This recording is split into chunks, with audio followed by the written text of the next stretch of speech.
ఇటలీలో సర్కస్కి వచ్చామని చెప్పి నేను ఫస్ట్ వీడియో పెట్టా కదా, బయట నుంచి ఎలా ఉంది సర్కస్ అట్మాస్ఫియర్ అది. సో లోపలికి వచ్చి కూర్చున్నాక మేము మంచి సీట్స్ సెలెక్ట్ చేసుకొని స్టేజ్ మొత్తం కనిపించేలా కూర్చున్నాం. ఫస్ట్ ఒక ఎంట్రన్స్ పర్ఫార్మెన్స్ డ్యాన్స్తో స్టార్ట్ చేశారు. ఆ డ్యాన్స్ తర్వాత ఫస్ట్ పర్ఫార్మెన్స్ వైట్ హార్సెస్తో జరిగినాయి. ఎంత బాగున్నాయంటే పట్టుకుంటే బ్లాక్ అయిపోతాయేమో అన్నట్లుగా ఉన్నాయన్నమాట హార్సెస్.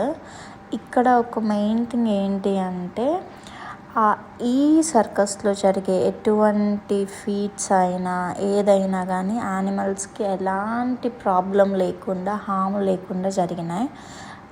ఎందుకంటే వైల్డ్ యానిమల్స్ వైల్డ్గా ఎందుకు బిహేవ్ చేస్తాయంటే వాటికి సరైన ప్యాంపరింగ్ సరైన డిసిప్లిన్ పెట్టేవాళ్ళు లేకపోవడం వల్ల ఎనీ వైల్డ్ యానిమల్ చిన్నప్పటి నుంచి